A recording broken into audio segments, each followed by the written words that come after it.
하나님의 하존을 보는 사람, 또 이런 제목도 좋아요. 제가 두 개를 넘겼는데 저걸로 띄워주셨네요. 다시 한번 옆에 분하고 이렇게 한번 인사했으면 좋겠습니다. 당신은 하나님의 꿈입니다. 믿습니까? 예. 쟤는 최근에 누가 그러더라고요. 목사님, 화면보다 실물이 훨씬 낫네요. 저는 믿었어요. 그 말이 너무 이렇게 좋더라고요. 화면으로 보면은 이렇게 사람이 이렇게 똥똥하게 나오잖아요. 사실 똥똥한데 실제로 보는 게 더 낫다 이렇게 말을 들으니까 좋더라고요. 그런데 이제 오늘 제가 말씀을 이렇게 오늘 본문을 여러분도 읽어서 알겠지만 이 본문을 보면은 무슨 이야기만 나와요?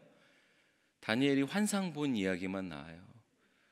이거 처음에 본문을 읽고 나서 이게 무슨 내용이야? 이게 웬 뿔이 이렇게 자꾸 나오는 거고 뿔에서 또 뭔 뿔이 나온다는 얘기를 하는가라고 이렇게 처음에는 되게 어려운 본문 같이 느껴지면서 이걸 어떻게 풀어내야 될까라고 하면서 많이 고민을 하게 되었습니다. 그러면서 이제 어젯밤에 제가 이 본문을 환상이 많이 나오잖아요. 그래서 어떤 기대가 있었냐면 하나님 내일 이 본문 다니엘 8장 이 본문 환상 본문 두 번째 환상 본문 설교하는데 밤에 저에게 꿈을 좀 보여주시면 어떨까요? 그런 마음이 내심 있더라고요. 그런데 여러분 놀랍게도 어저께 밤에 하나님이 저를 푹 자게 하셨어요.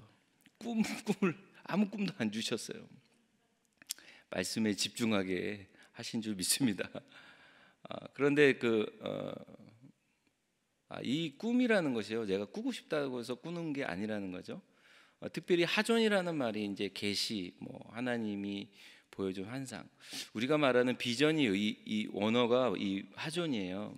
하나님이 보여주시다. 하나님이 보여주시지 않으면 볼 수 없는 것. 그것이 우리의 비전이 되는 거예요. 믿습니까? 오늘 수능생들도 이렇게 어떻게 보면 자기의 꿈을 꾸고 꿈을 위하여 달려나가는 건데 사실 하나님의 꿈을 꾸고 달려나가는 우리 자녀들이 되기를 주의 이름으로 축복합니다. 우리도 마찬가지죠. 하나님의 하존을 보는 것, 하나님께서 보여주시는 꿈을 향하여 달려나가는 인생이 존귀한 인생이고 영광스러운 인생이 되는 줄 믿습니다. 오늘 본문은 환상 본문이기 때문에 한 절 한 절 우리가 보면서 이것을 좀 해석하는 것이 유익하겠다라는 생각을 갖고 오늘 한 절 한 절 같이 찾아 이렇게 볼 겁니다. 한번 같이 먼저 보겠습니다. 자, 오늘 본문은요, 지난 장에서 본 것처럼 환상이 한번 나왔죠. 그렇죠? 사자의 날개가 달리고 곰이 나오고 그렇죠? 표범이 나오고 막 이런 본문이 나왔었는데 그 본문 다음 이제 첫 번째 환상 다음 두 번째 나온 환상이에요. 자, 1절을 한번 먼저 읽어보겠습니다. 나 다니엘에게 처음에 나타난 환상 후 벨사살 왕 제3년에 다시 한 환상이 나타나니라. 1절에 보니까 어떤 정보가 있냐면 다니엘에게 이제 처음에 나타난 환상 후 벨사살 왕 제3년에 다시 한 환상이 나타난다. 두 번째 환상이라고 얘기하면서 특별히 벨사살 왕 제3년에라는 말이 있어요. 그 무슨 말입니까? 그러니까 벨사살 왕은 바벨론 왕이에요. 특별히 바벨론의 마지막 왕이죠. 그러니까 지금 이 환상을 보고 있는 다니엘의 시대는 벨사살 왕, 즉 바벨론 시대라는 거예요. 거기서 받았던 두 번째 환상이었더라라는 거죠. 2절을 한번 읽어볼까요? 내가 환상을 보았는데 내가 그것을 볼 때에 내 몸은 엘람 지방 수산성에 있었고 내가 환상을 보기는 을레 강변에서이니라. 자, 여기서도 보면 다니엘이 환상을 보았는데요, 어디서 보았다고 나오죠? 그것을 볼 때 내 몸은 엘람 지방 수산성에 있었다라는 거예요. 그러니까 엘람 지방 수산성은 또 그 엘람 지방 수산성에서도 을레 강변에서 이 환상을 봤다라고 하는데 이제 학자들마다 좀 다른 의견들이 있어요. 이게 실제로 다니엘이 이 엘람 지방 수산성에 직접 가서 어떤 일인지 모르지만 그 이제 바벨론의 재상이었기 때문에 얼마든지 이웃 나라에 이제 갈 수 있겠죠. 그래서 어떤 일 때문에 그 엘람 지방 수산성에 갔는데 거기에서 을레강변에서 환상을 보았는가라고 하는 이제 학자들이 있고, 아니다, 이게 이제 환상 속에서 자신의 몸이 그 지방에 있었다라고 하는 것을 표현한 것뿐이다라고 하는 학자들의 의견이 있어요. 그러니까 두 의견 다 뭐 있는데, 중요한 것은 뭐 엘람 지방 그 수산성은 바벨론에서 수백 킬로 떨어진 곳이거든요. 이 지방은 훗날에 그 페르시아의 수도이기도 해요. 그래서 바벨론과 굉장히 거리적으로 멀어요. 거기에 가서 이 환상을 본 거냐, 아니면 바벨론에 살면서 환상 속에 자기가 거기에 가 있는 환상을 본 거냐, 이것은 좀 말이 좀 여러 가지 학자들마다 견해가 다르더라고요.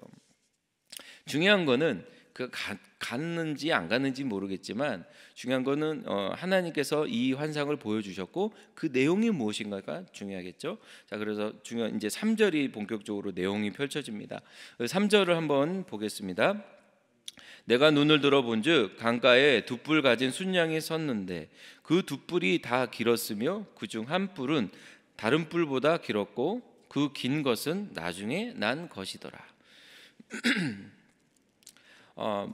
다니엘의 이제 환상 중에 내가 눈을 들어 보니까 그 강가에서 두 뿔 가진 순양이 섰어요. 순양이 있는데 뿔이 두 개가 있는데 두 뿔이 다 길었다는 거예요. 그런데 특이한 것은 한 뿔이 다른 뿔보다 길었어요. 근데 그 뿔이 나중에 난 것이라고 하는 설명이 있는 거예요. 제가 자막도 준비하고 사진도 준비했는데 자막이 안 나오는데 혹시 사진은 나올까요?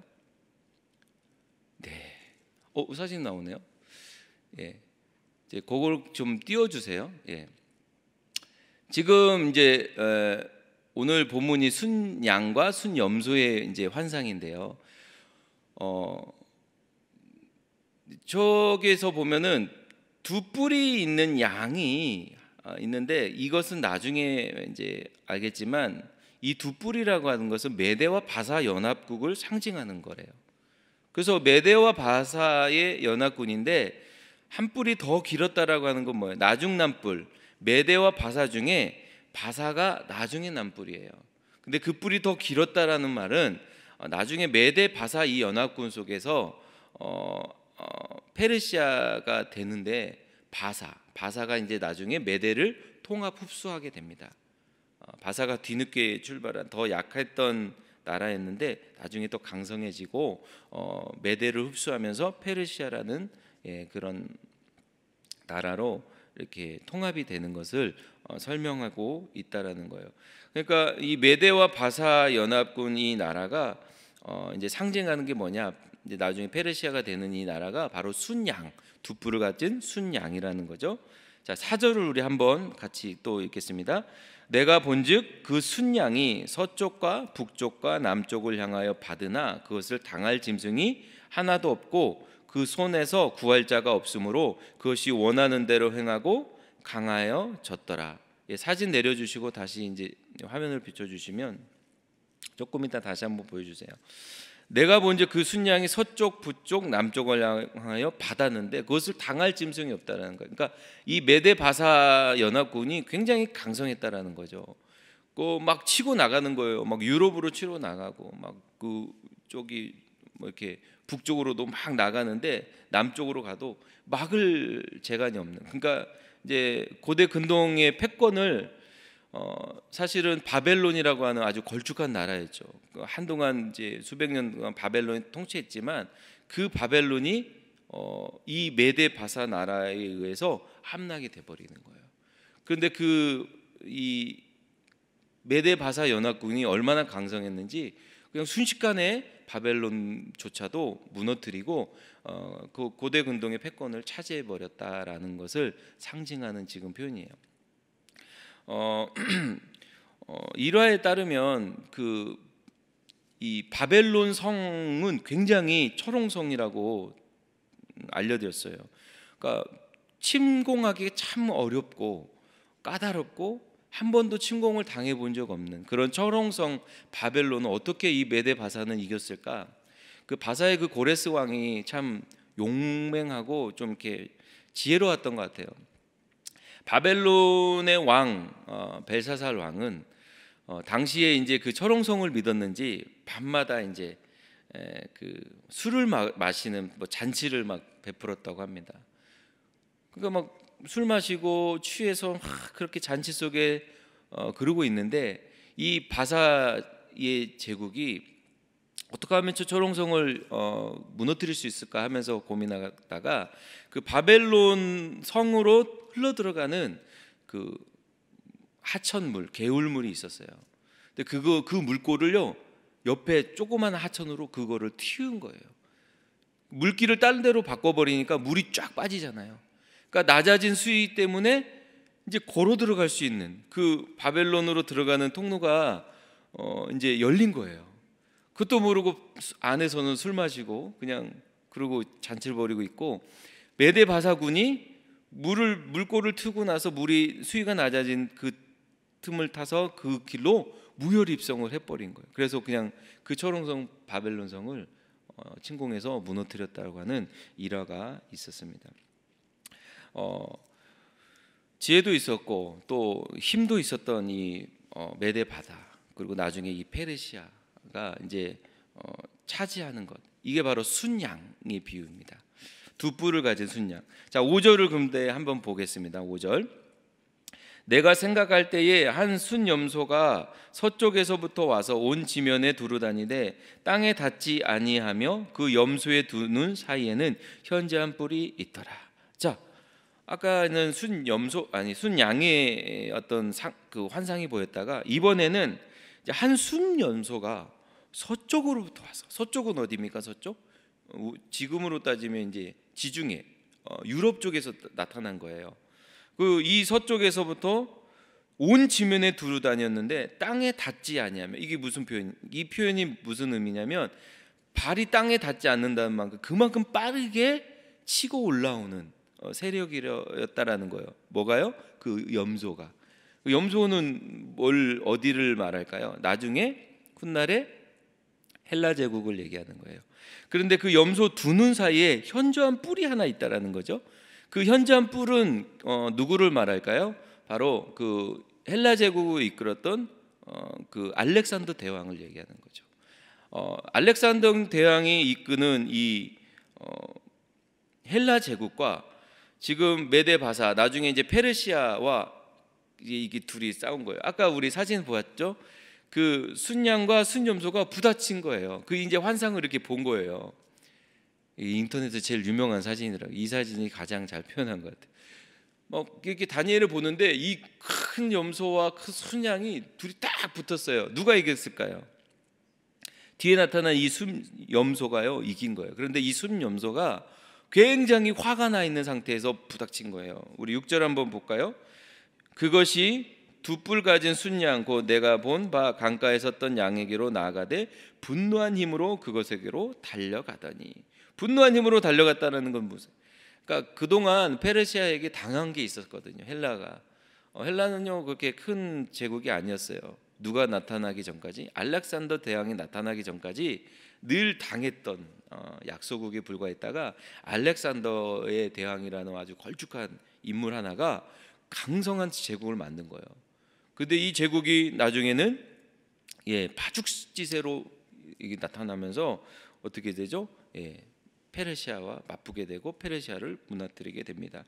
복수심 때문에 그동안 당한 게 있으니까 너무 이렇게 복수하는 마음, 화가 난 마음으로 부닥치는 거죠. 7절 한번 볼까요? 7절에 보면 내가 본즉 그것이 순양에게로 가까이 나아가서는 더욱 성내어 그 순양을 쳐서 그 두 뿔을 꺾으나 순양에게는 그것을 대적할 힘이 없으므로 그것이 순양을 땅에 엎드러뜨리고 짓밟았으나 순양을 그 손에서 벗어나게 할 자가 없었더라. 그죠?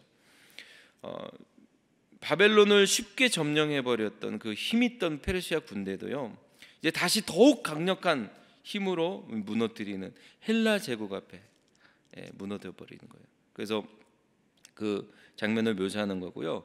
여러분 보시면 알겠지만 바벨론, 바벨론 전에 이제 아시리아라고 하는 걸쭉한 또 제국이 있었죠. 아시리아, 바벨론, 그 다음에 또 이렇게 메데 바사 페르시아, 그 다음에 헬라 제국. 이게 이제 이 환상 속에서 보여주는 모습들을 보면서 어떤 생각이 들었냐면, 아니 그렇게 강성했던 제국, 그렇게 잘 나갔던 이 왕들도 결국은 어떻게 됩니까? 예, 다 꺾이고 마는 거예요. 다 그렇게 잘 나갔던 그 제국들도 어느 한순간이면 다른 힘에 의해서, 또 다른 어떤 사람의 인물에 의해서 또 이렇게 없어지고 사라지고 무너져 버리는 거예요. 어떤 생각이 저는 이 마음이 이어졌냐면, 여러분 지금 전 세계를 뒤덮고 있는 이 코로나도요, 어느 순간 사라지겠구나. 할렐루야. 이게 왜 그럽니까? 이게 우연히 어떻게 보면 이 세상에 이렇게 나타난 게 아니라, 이 모든 세상에 돌아가는 이 역사들, 일어나는 일들은 누구 손바닥 안에 있는 거예요? 하나님 손바닥 안에 있는 거예요. 아무리 이렇게 막 전 세계를 뒤덮고 막 난리가 난 이 코로나도요, 이제 하나님 후 불어버리면 사라질 줄 믿습니다. 그런 것이 느껴지더라고요. 그 쟁쟁했던 페르시아 군대, 그런 군대도 싹 휩쓸어버리고 헬라 제국을 또 만들어버리고, 얼마나 강성했는지 한번 볼까요? 8절에 한번 볼게요. 8절.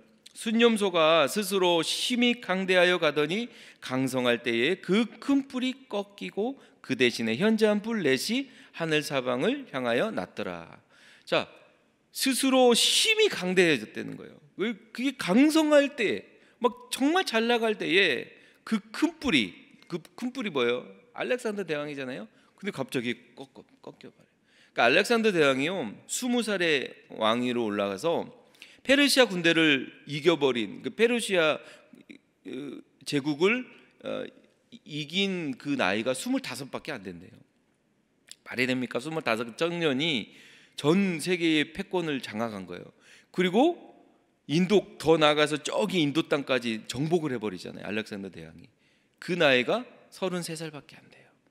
다 정복하고 나서 허탈해 갖고 이제 돌아오는 길에, 모르겠어요, 조그마한 모기한테 물렸는지 말라리아로 갑자기 요절해 버리잖아요. 얼마나 허무합니까? 그 큰 뿔이 갑자기 꺾어져 버리는 거예요. 죽어버리는 거예요.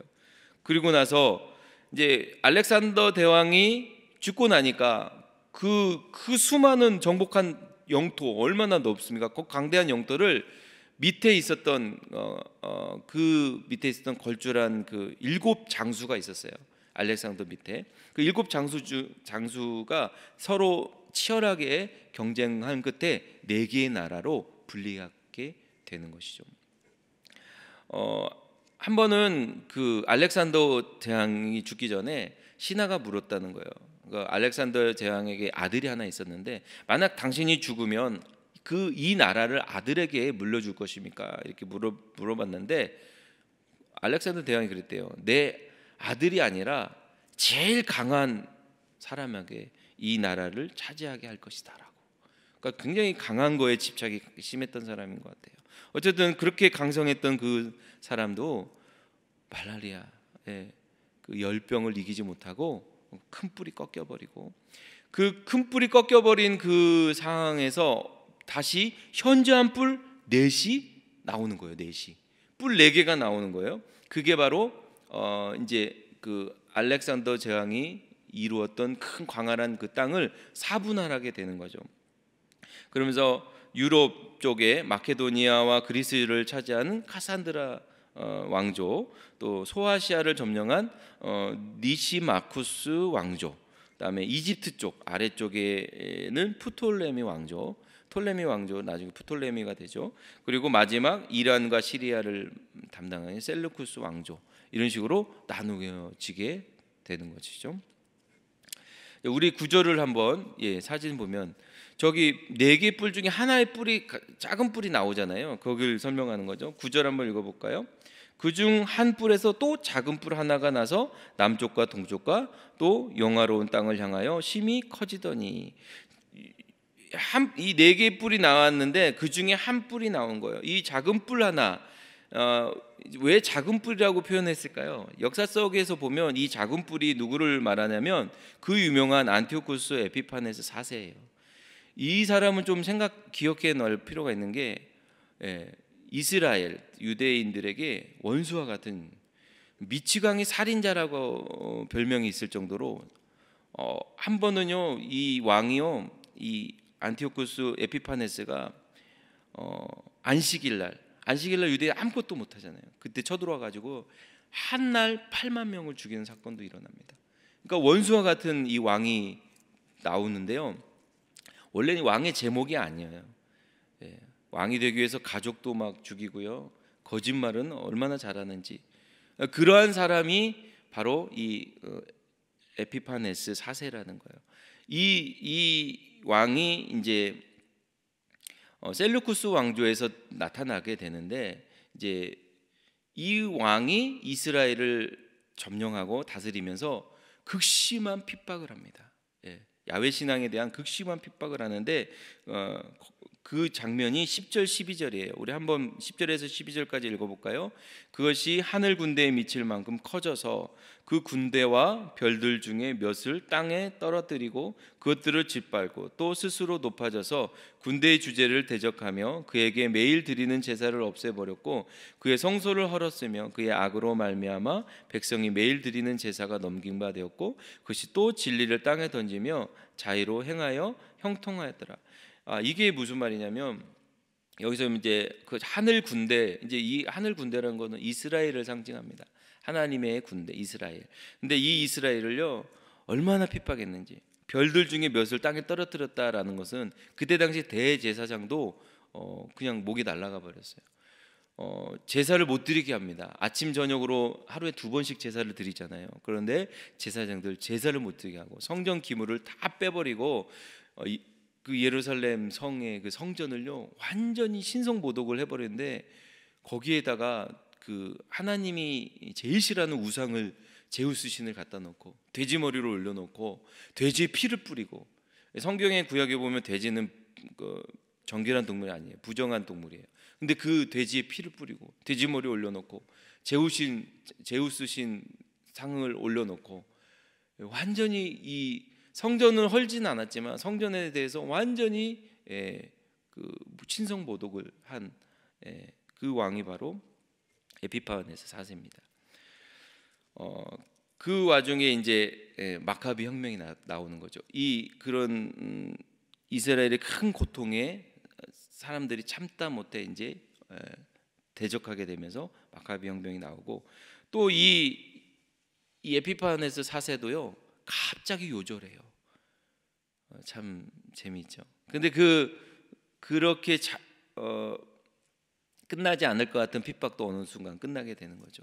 자, 여기까지 본 환상을 보면서 다니엘이 이제까지는 계속 보았는데 듣는 이야기가 마지막에 나와요. 13, 14절에 두 천사 이야기를 듣습니다. 함께 보겠습니다. 내가 들은즉 한 거룩한 이가 말하더니 다른 거룩한 이가 그 말하는 이에게 묻되 환상에 나타난 바 매일 드리는 제사와 망하게 하는 죄악에 대한 일과 성소와 백성이 내준 바 되며 짓밟힐 일이 어느 때까지 이르고 하매 그가 내게 이르되 2300 주야까지니 그때의 성소가 정결하게 되리라 하였느니라. 두 천사가 나와서 이런 예배를 못 드리게 하고 제사를 못 드리게 하고 성소가 막 더럽혀지고 이 질밟힌 일이 언제까지 일까, 이제 이런 천사들이 나와서 그 얘기를 하는 거예요. 그랬더니 한 천사가 대답할 때 2300 주야. 그러니까 이거를 2300 주라고 보면은 6년 하고도 110일이 되는 거예요. 그런데 이제 주야라고 했잖아요. 하루에 2번 드리는 아침 저녁으로 드리는 제사에 의해서 계산을 해보면 이게 반절 정도 되는 거예요. 3년 55일. 뭐 학자마다 이것도 좀 분분하더라고요. 6년 110일인지 3년 55일인지 중요한 것은 어쨌든 이 모든 일이 지난 다음에 성소가 회복된다라고 하는 약속을 지금 다니엘은 들었다라는 것이죠. 할렐루야. 여러분, 하나님께서 오늘 다니엘을 환상을 통해서 보여주는 이 일련의 사건, 이 환상을 보면서 어떤 느낌이 듭니까? 결국은 이 세상이 아무렇게나 우연찮게 막 일들이 일어나고 강성한 사람들이 또 제국들이 나타난 것 같지만 그게 다 하나님 그 역사를 주관하시는 하나님의 손바닥 안에 그 모든 일들이 일어나고 있다는 것을 보여준다는 거예요. 여러분, 이 사실이 오늘날 우리에게 이 말씀을 통해 읽혀질 때 우리 역시도 어떤 믿음이 있어야 됩니까? 오늘은 그냥 갑자기 우연히 나타난 오늘이 아니라는 거예요. 오늘 하루에도 하나님의 역사는 이어질 줄 믿습니다. 오늘 하루에도 하나님께서 당신이 계획한 그 신실한 계획들이 이루어진 줄 믿습니다. 자, 그것을 바라보는 자가 하나님의 하존을 바라보는 자들이에요. 다니엘과 같이 그것을 보시기를 축복합니다. 제가 뜨겁게 이 본문을 제가 만난 접점이 어디였냐면, 다니엘에게 보여주신 것을 오늘 너희에게 보여주겠다라는 거예요. 오늘 우리도 하나님의 하존을 보고 살아가길 주 여러분 축복합니다. 이것을 우리가 보려고 하는 게 아니라 하나님이 보여주셔야만이 볼 수 있는 거예요. 자, 그럼 어떻게 해야 됩니까? 하나님만이 보여줄 수 있는 것, 바로 말씀인 거예요. 말씀. 하나님의 말씀을 우리가 많이 보면서 하나님의 뜻이 무엇인지 발견해야 되는 거예요. 그게 하나님의 하존을 보는 사람의 특징이에요. 말씀을 보면서 말씀을 외우는 거 너무 좋지만 외우는 것 자체에 목적을 두지 마시고, 말씀 속에서 하나님의 뜻이 무엇인가, 하나님의 성향, 하나님의 어떤 방향이 무엇인가를 찾는 자들이 되기를 주 이름으로 축복합니다. 이 방향이 어디에 있는가, 오늘 하루는 하나님이 어떻게 나를 인도하고 싶어 하시는가를 우리가 깨달아야 되는 거죠. 그게 하나님의 하존을 보는 사람, 그게 비전의 사람인 줄 믿습니다. 오늘 새벽에 나오신 분들, 새벽에 온라인으로 예배를 드리신 모든 분들이 하나님의 하존을 보는 사람들이에요. 하나님의 말씀을 날마다 상고하면서 그 말씀 가운데 하나님, 나 오늘 하루는 어떻게 살아가야 됩니까? 하나님, 비전을 보여주십시오. 그렇게 말씀 붙잡고 하루하루를 승리하는 저와 여러분이 될 때 여러분 반드시 회복될 줄 믿습니다. 반드시 승리할 줄 믿습니다. 그와 같은 역사가 저와 여러분에게 날마다 일어나기를 주의 이름으로 축복합니다. 기도하겠습니다. 하나님 아버지, 오늘 우리의 삶 가운데 하나님 계시하시고 말씀하여 주시니 감사합니다. 오늘 예수를 바라보는 우리의 인생 되게 하여 주옵소서. 말씀을 바라보는 우리의 인생 되게 하여 주옵소서. 하나님의 뜻이 무엇인지 바라보려고 우리가 발버둥 치며 애쓰며 살아가는 하나님의 사람들 되게 하여 주실 때에, 오늘 어렵지만 힘들지만 이 땅 가운데서 오늘도 승리를 맛보며 오늘도 영광을 돌리는 하나님의 귀한 하나님의 사람들 될 줄 믿사오니, 하나님 우리 모두를 그렇게 인도하시며 하나님 이끌어 주시옵소서. 오늘도 감사한 마음으로 예물을 드린 손길이 있사오니 주님 축복하시고, 하나님 앞에 드린 그 예물의 손길 하나님께서 만배로 채워주셔서 하나님의 일들을 온전히 더욱더 감당하는 축복의 사람이 되고 통로가 될 수 있도록 사용하여 주옵소서. 감사하고 예수님의 이름으로 간절히 기도드리옵나이다. 하늘에 계신 우리 아버지여, 이름이 거룩히 여김을 받으시오며 나라가 임하시오며 뜻이 하늘에서 이룬 것 같이 땅에서도 이루어지이다. 오늘 우리에게 일용할 양식을 주시옵고, 우리가 우리에게 죄 지은 자를 사하여 준 것 같이 우리 죄를 사하여 주시옵고, 우리를 시험에 들게 하지 마시옵고 다만 악에서 구하시옵소서. 나라와 권세와 영광이 아버지께 영원히 있사옵나이다. 아멘. 할렐루야. 우리 하나님께 영광의 박수 드리겠습니다. 네, 오늘은 수능 기도회가 있는 날입니다. 8시 반에 시작합니다. 조금 더 일찍 나오실 분들 나오셔서 기도하시되, 또 온라인으로도 계속 되니까 가정에서도 함께 기도할 수 있으니까 함께 기도로 우리 그동안 준비했던 우리 고생한 우리 자녀들을 위해서 함께 중보하는 마음으로 오늘 하루 승리하시기를 부탁드리겠습니다. 오늘 이 시간 함께 기도하겠습니다. 나라와 민족을 위해서, 교회를 위해서, 또 특별히 오늘 말씀을 듣고 깨달은 것을 또 통하여 하나님, 우리도 하나님의 하존, 하나님의 비전을 보며 살게 하시고 오늘도 우리에게 말씀하시고 계시하여 주옵소서. 응답하여 주옵소서. 우리 주여 삼창하고 간절히 기도하겠습니다. 주여, 주여, 주여.